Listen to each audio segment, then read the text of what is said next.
नमस्कार साथियों, स्वागत है आप सभी का इंडो जीएस क्लासेस में। पिछली क्लास में हम संसद के बारे में चर्चा कर रहे थे। इस क्लास में हम संसद वाले टॉपिक का सेकंड पार्ट पढ़ेंगे। ये आपकी इंडियन पॉलिटी की क्लास है जो कि आपके सभी कॉम्पिटिटिव एग्जाम के लिए बहुत ज़्यादा महत्वपूर्ण है। संसद के पार्ट 2 में हम लोकसभा के अध्यक्ष और उपाध्यक्ष के बारे में जानेंगे। साथ ही हम राज्यसभा के सभापति और उपसभापति के बारे में विस्तार से चर्चा करने वाले हैं। तो चलिए अपनी क्लास को हम समझने का प्रयास करते हैं। हमने संसद के बारे में जो बेसिक जानकारियां थी हमने पहली क्लास में कवर कर ली थी। आज की क्लास में हम इन सभी को समझने का प्रयास करेंगे। तो हमारी संसद में दो सदन हैं, लोकसभा और राज्यसभा। लोकसभा में आपको एक अध्यक्ष और एक उपाध्यक्ष देखने को मिलेंगे। साथ ही राज्यसभा में आपके एक सभापति होते हैं और एक उपसभापति होते हैं। इनके कार्य क्या हैं, इनका चुनाव कैसे होता है, इन सभी के बारे में हम आगे डिटेल से जानेंगे। फिलहाल यहाँ पर हम बेसिक जानकारी समझ लेते हैं। अध्यक्ष अभी वर्तमान में कौन है? तो वर्तमान में ओम बिरला साहब हैं लोकसभा के अंतर्गत।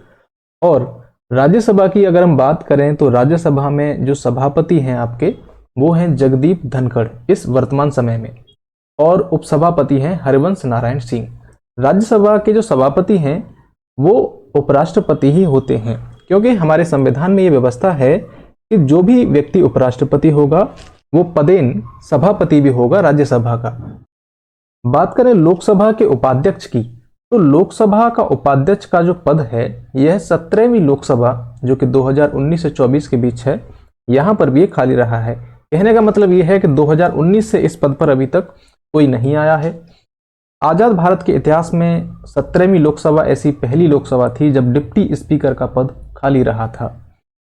10वीं लोकसभा तक जो उपाध्यक्ष होते थे वो सत्ता पक्ष से बनते थे, मतलब जो भी लोकसभा में सत्ता पक्ष है वहीं से उपाध्यक्ष को बनाया जाता था। लेकिन 11वीं लोकसभा से एक परंपरा चली कि सत्ता पक्ष से हमने अध्यक्ष बना दिया और जो विपक्ष में सबसे बड़ी पार्टी है वहां से हम उपाध्यक्ष को चुनेंगे, उसके एक सदस्य को उपाध्यक्ष बना दिया जाएगा।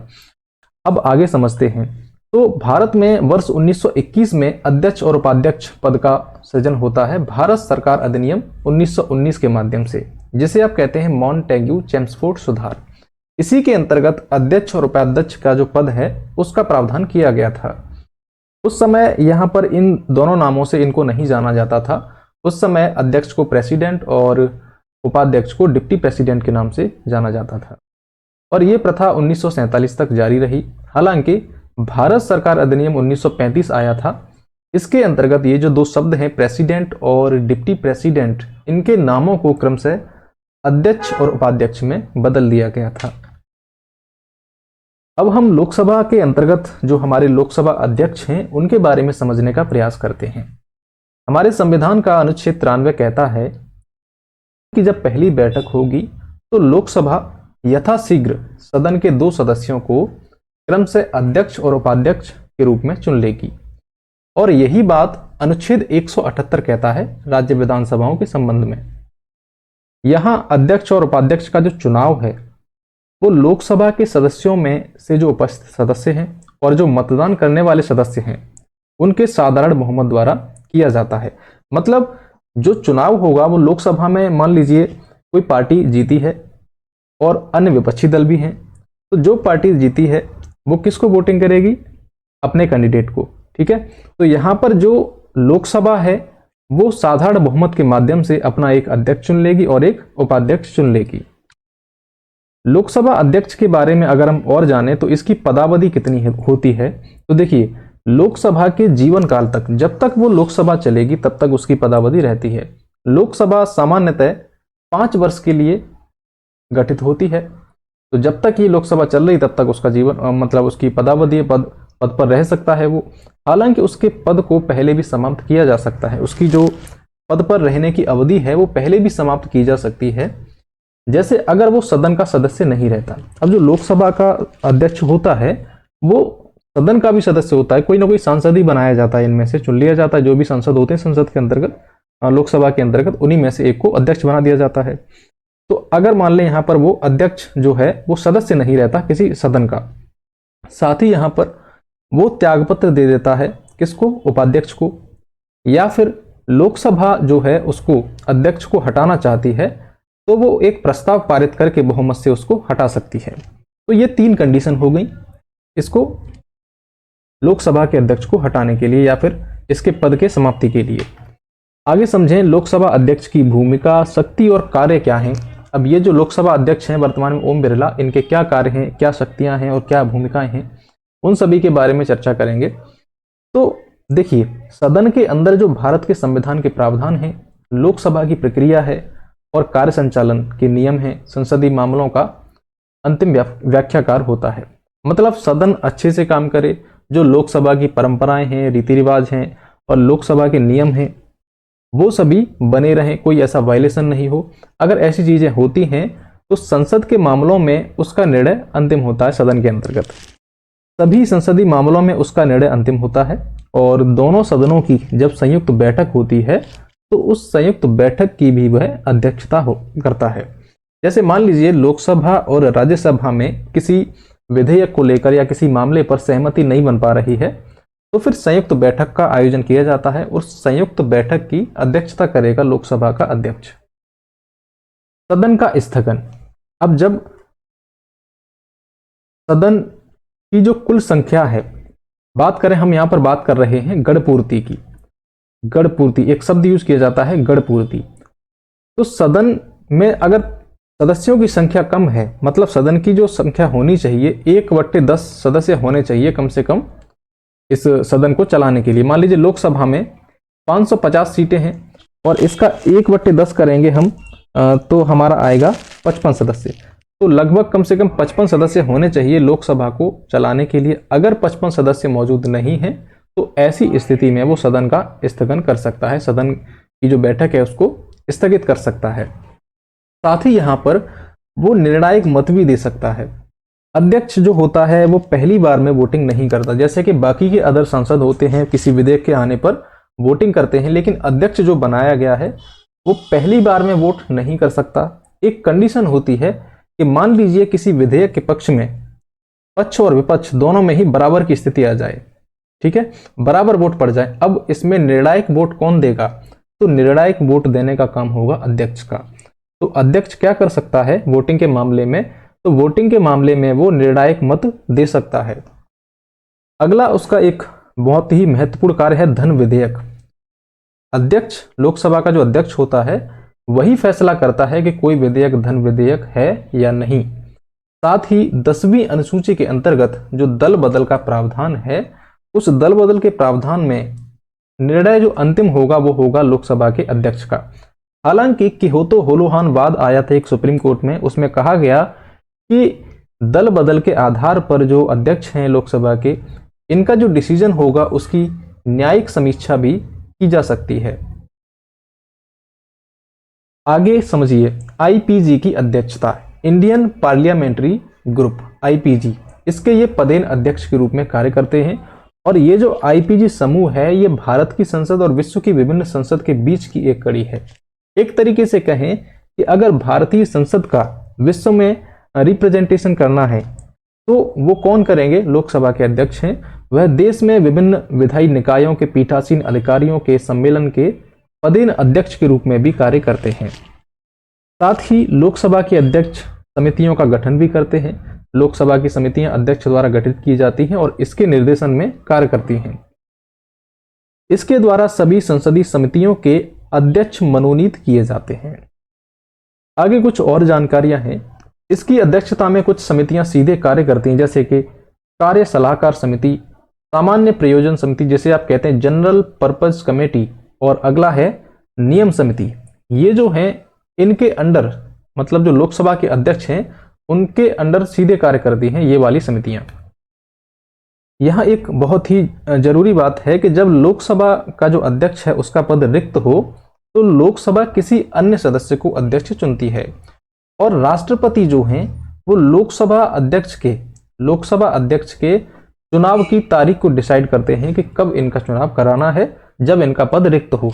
वहीं उपाध्यक्ष की केस में बात करें हम तो उपाध्यक्ष का चुनाव कब होगा ये कौन डिसाइड करेगा? वो डिसाइड करेंगे लोकसभा के अध्यक्ष। आगे हम लोकसभा उपाध्यक्ष को भी समझ लेते हैं। तो लोकसभा अध्यक्ष का चुनाव जब होता है उसके ठीक बाद उपाध्यक्ष का भी चुनाव कर लिया जाता है, जैसे आप कहते हैं डिप्टी स्पीकर। और ये भी लोकसभा के जो सदस्य होते हैं उन्हीं में से चुन लिए जाते हैं लोकसभा के उपाध्यक्ष। और यहाँ कहा गया है उपाध्यक्ष के जो चुनाव की तिथि है, मतलब जो डेट है, वो अध्यक्ष डिसाइड करेंगे कि कब उनका चुनाव कराना है। हालांकि अध्यक्ष के चुनाव के केस में राष्ट्रपति डिसाइड करते हैं।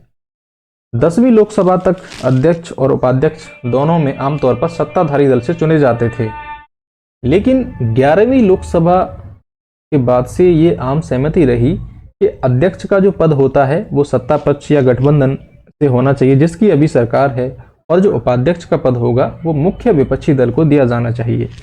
और ये जो पद है आपका 17वीं लोकसभा से अभी तक खाली है, इस पर कोई भी अभियासीन नहीं है। उपाध्यक्ष की जिम्मेदारियां क्या होती हैं, उनकी शक्तियां क्या होती हैं, इसे भी समझना आवश्यक है। अध्यक्ष का पद जब रिक्त हो जाता है, मान लीजिए लोकसभा में अध्यक्ष का पद खाली है, वहां पर कोई नहीं है, तो उसकी जगह कौन लेगा अब? तो वहां कर्तव्य, जो अध्यक्ष के कर्तव्य हैं उनका पालन करेंगे कौन? उपाध्यक्ष। एक तरीके से अध्यक्ष की भूमिका ये निभाएंगे और अध्यक्ष की सारी शक्तियां किस में आ जाएंगी? उपाध्यक्ष में। सदन की बैठक से अध्यक्ष अगर अनुपस्थित हैं, मतलब अध्यक्ष सदन में है नहीं, उनकी अनुपस्थिति है, तो ऐसी कंडीशन में भी अध्यक्ष के रूप में ये कार्य करेंगे उपाध्यक्ष। और संसद के दोनों सदनों की संयुक्त बैठक में, संसद के दोनों सदनों की संयुक्त बैठक की अध्यक्षता कौन करता है? अध्यक्ष करता है। अब मान लीजिए ऐसी कंडीशन है कि उस समय अध्यक्ष अनुपस्थित हैं, तो संयुक्त बैठक की जो अध्यक्षता है वो करेंगे आपके लोकसभा के उपाध्यक्ष। मत बराबरी की स्थिति में निर्णायक मत डाल सकते हैं। जैसे अध्यक्ष पहली बार में वोट नहीं कर सकते, जब वोट बराबर हो जाते हैं दोनों साइड के, मान लीजिए किसी ऐसी कंडीशन आ गई कि जब सत्ता पक्ष और विपक्ष किसी विधेयक के संबंध में बराबर वोट हो जाते हैं, तो निर्णायक डिसीजन देने का जो काम होगा वो होता है अध्यक्ष का। वैसे यहाँ पर उपाध्यक्ष का भी ये काम हो जाता है जब वह अध्यक्ष के रूप में कार्य कर रहा हो। अब यहाँ पर उपाध्यक्ष का विशेषाधिकार है एक, जब भी उसे संसदीय समिति के सदस्य के रूप में नियुक्त किया जाता है, किसको? लोकसभा के उपाध्यक्ष को। किसी संसदीय समिति के सदस्य के रूप में उसको नियुक्त किया गया, तो वो स्वतः ही उसका अध्यक्ष बन जाता है, ऑटोमेटिकली वो उसका अध्यक्ष बन जाएगा जिस भी कमेटी में उसको नियुक्त किया जाएगा। उपाध्यक्ष का कार्यकाल कितना होता है? तो वही लोकसभा के कार्यकाल पर डिपेंड करता है। वैसे नॉर्मली 5 साल तक रहता है। साथ ही यहाँ पर 3 कंडीशन है, उन 3 मामलों में उसका जो पद है पहले भी समाप्त हो सकता है। यदि वह लोकसभा का सदस्य नहीं रहता, अध्यक्ष को लिखकर अपना इस्तीफा दे देता है, या लोकसभा के जो सभी तत्कालीन सदस्य हैं बहुमत से एक प्रस्ताव पारित करते हैं और उसको हटा देते हैं। तो ये 3 कंडीशन हो गई, इनसे पहले भी उनका पद खाली हो सकता है। यहाँ पर एक नोट है, ऐसा प्रस्ताव, मतलब जो उनको हटाने के लिए जो प्रस्ताव लाया जाएगा वो 14 दिन की अग्रिम सूचना देने के बाद ही पेश किया जा सकता है। यही 14 दिन की सूचना आपको लोकसभा के अध्यक्ष वाले केस में भी देखने को मिलेगी। यहाँ ये बात समझना बहुत ज़्यादा जरूरी है कि जो उपाध्यक्ष होता है वो अध्यक्ष के अधीन नहीं होता, बल्कि सीधे सदन के प्रति उत्तरदायी होता है। यहाँ एक और टर्म है प्रोटेम स्पीकर। तो प्रोटेम स्पीकर को समझिए। देखिए, जब पिछली लोकसभा जो चल रही थी उसके बाद उसका विघटन हुआ, नए चुनाव हुए, अब नई लोकसभा का गठन हुआ। मान लीजिए लोकसभा का जो अध्यक्ष है नई लोकसभा के गठन से पहले ही अपने पद को खाली कर देता है, अब उस पद पर कोई है नहीं, तो राष्ट्रपति क्या करेंगे कि राष्ट्रपति लोकसभा के एक सदस्य को प्रोटेम स्पीकर के रूप में नियुक्त कर देंगे। और जनरली यहाँ पर सबसे वरिष्ठ सदस्य का चयन किया जाता है as a pro tem speaker. Pro tem speaker को राष्ट्रपति स्वयं शपथ दिलाते हैं। इनका काम क्या होता है? तो जो नवगठित लोकसभा है इसकी पहली बैठक की अध्यक्षता करते हैं, और इनके पास अध्यक्ष की जितनी भी शक्तियां होती हैं वो सभी होती हैं। और इनका प्रमुख कार्य है नए सदस्य जो भी बनकर आए हैं लोकसभा में उनको शपथ दिलाना और सदन को नए अध्यक्ष का चुनाव करने में सक्षम बनाना है। उसके बाद जब सदन में नए अध्यक्ष का चुनाव हो जाता है तो ऑटोमेटिकली प्रोटेम स्पीकर का कार्यकाल खत्म हो जाता है और अध्यक्ष जो हैं, जो निर्वाचित किए गए हैं, उनको अध्यक्षता दे दी जाती है। अब यहाँ पर राज्यसभा के बारे में समझेंगे। तो राज्यसभा में होते हैं आपके राज्यसभा के सभापति, जिसमें जो हमारे देश के उपराष्ट्रपति होते हैं वो राज्यसभा के पदेन सभापति होते हैं। कहने का मतलब है कि जो भी देश के उपराष्ट्रपति होंगे मौजूदा टाइम पर वो राज्यसभा के सभापति भी होंगे। अनुच्छेद 64 कहता है उपराष्ट्रपति राज्यसभा का पदेन अध्यक्ष होगा और लाभ का कोई अन्य पद धारण नहीं करेगा। राज्यसभा के सभापति की शक्तियां और क्या कार्य हैं इन्हें समझ लेते हैं। तो देखिए, जब भी राज्यसभा में कोरम, जैसे हम कहते हैं गढ़पूर्ति ना हो, पर्याप्त सदस्य मौजूद ना हो, तो ऐसी स्थिति में क्या करेंगे, वो सदन को स्थगित कर देंगे। मैंने लोकसभा के अध्यक्ष वाले में भी ये कंडीशन बताई थी। तो गढ़पूर्ति कितनी होती है सदन में, 1/10 कुल सदस्यों का अगर 1/10वां हिस्सा मौजूद भी नहीं है तो क्या होगा, सदन को स्थगित कर दिया जाएगा। संविधान की 10वीं अनुसूची, जिसमें आपका दल बदल का प्रावधान है, इसके आधार पर राज्यसभा के सदस्य की अयोग्यता के प्रश्न का निर्धारण करने का अधिकार देती है। और यहां देखिए, संसदीय समितियां चाहे वह सभापति द्वारा गठित की गई हों या फिर सदन द्वारा, सभापति के निर्देशन में ही काम करती हैं। यहां पर वह कार्य मंत्रणा समिति, नियम समिति और सामान्य प्रयोजन समिति के भी अध्यक्ष होते हैं। अब देखिए, यहां पर लोकसभा अध्यक्ष, हम अभी पढ़ रहे हैं राज्यसभा अध्यक्ष, लेकिन लोकसभा अध्यक्ष के पास 2 विशेष शक्तियां होती हैं जो कि राज्यसभा के सभापति के पास नहीं होती। वो क्या है कि कोई विधेयक धन विधेयक है या नहीं, इसका डिसीजन करेंगे लोकसभा के अध्यक्ष। ठीक है, धन विधेयक के संबंध में लोकसभा के अध्यक्ष की पावर कुछ ज्यादा ही होती है। संसद की संयुक्त बैठक ये बुला सकते हैं, कौन, लोकसभा के अध्यक्ष। अब राज्यसभा के सभापति को पद से कैसे हटाया जाता है, तो देखिए, राज्यसभा के सभापति को पद से तभी हटाया जा सकता है जब उसे भारत के उपराष्ट्रपति के पद से हटा दिया जाएगा। राष्ट्रपति को हटाने का प्रस्ताव जो है केवल राज्यसभा में ही प्रस्तुत किया जा सकता है, लोकसभा में नहीं, क्योंकि वो राज्यसभा में सभापति हैं, इसलिए राज्यसभा में ही वो प्रस्तुत किया जाएगा। और ऐसा प्रस्ताव 14 दिन की उन्हें पहले सूचना दे दी जाएगी, उसके बाद ही पेश किया जाएगा कि हम आपको हटाने के लिए इस तरीके का प्रस्ताव ला रहे हैं। और हटाने का प्रस्ताव जो राज्यसभा में है, प्रभावी बहुमत अर्थात रिक्त सीटों को छोड़कर राज्यसभा के तत्कालीन जो सदस्य हैं उनके बहुमत से पारित होना चाहिए, और लोकसभा द्वारा साधारण बहुमत से। ठीक है, साधारण बहुमत से उस पर सहमति होनी चाहिए, तभी ऐसा प्रस्ताव पारित होगा।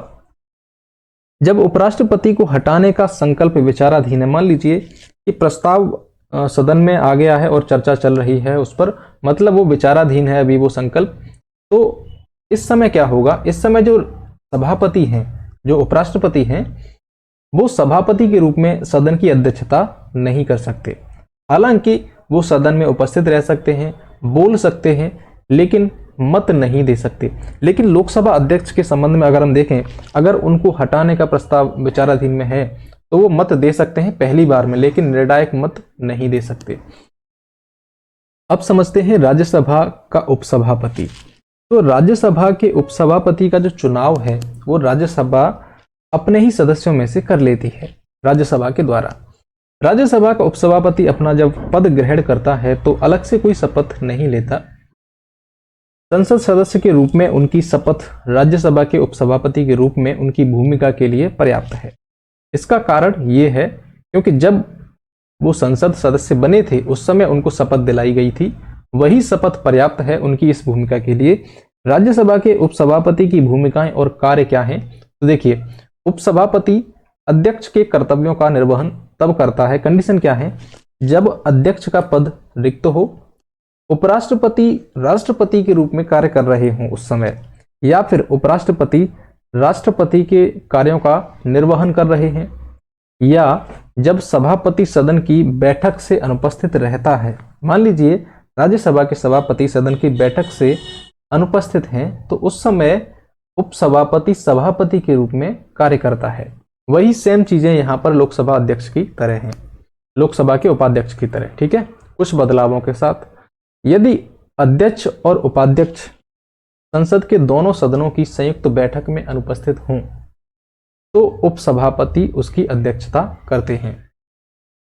अब यहां देखिए, जब लोकसभा के अध्यक्ष अनुपस्थित होते हैं तो अध्यक्षता कौन करेंगे संयुक्त बैठक की, उपाध्यक्ष। अब ऐसी कंडीशन आ जाए कि लोकसभा के अध्यक्ष और उपाध्यक्ष दोनों ही नहीं हैं, दोनों ही अनुपस्थित हैं, ऐसी कंडीशन में संयुक्त बैठक की अध्यक्षता जो करेंगे वो करेंगे आपके राज्यसभा के उपसभापति, राज्यसभा के उपसभापति। यहां पर सबसे जरूरी बात यह है कि राज्यसभा के जो सभापति हैं, अर्थात हमारे जो उपराष्ट्रपति हैं एक तरीके से कहें, जो कि राज्यसभा के सभापति का दायित्व संभालते हैं, वो संसद के दोनों सदनों की संयुक्त बैठक की अध्यक्षता नहीं कर सकते। तो यहां पर कौन करेंगे? राज्यसभा के उपसभापति, जब ये दोनों अनुपस्थित हों। अब राज्यसभा के उपसभापति का कार्यकाल कितना होगा? तो उसकी राज्यसभा से सदस्यता के साथ ही समाप्त हो जाता है। जब तक उनकी राज्यसभा में सदस्यता है तब तक ही उनका कार्यकाल है। लेकिन 3 मामलों में उनका पद पहले खाली हो सकता है। या वह राज्यसभा के सदस्य नहीं रहते, या फिर अध्यक्ष को अपना इस्तीफा दे देते हैं, या फिर राज्यसभा के सभी सदस्य जो हैं बहुमत के माध्यम से, कैसा बहुमत? प्रभावी बहुमत, प्रभावी बहुमत के माध्यम से प्रस्ताव पारित करके उसे हटा भी सकते हैं।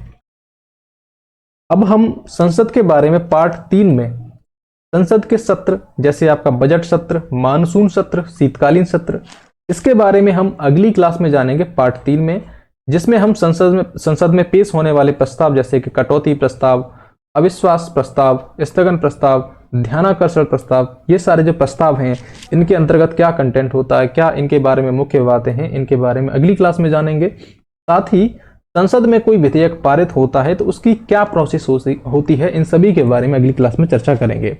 आशा करते हैं आपको ये वीडियो पसंद आया होगा। अगर ये क्लास समझ में आई है, आपको क्लास अच्छी लगी है, तो इस वीडियो को लाइक करें, साथ ही इस चैनल को भी सब्सक्राइब करें, जिससे कि हमें थोड़ा मोटिवेशन मिले और आपके लिए हम रोजाना इसी प्रकार से अच्छी वीडियो लाते रहें। धन्यवाद, अपना ख्याल रखिए। मैं मिलता हूं आपसे संसद के पार्ट 3 वाली वीडियो में।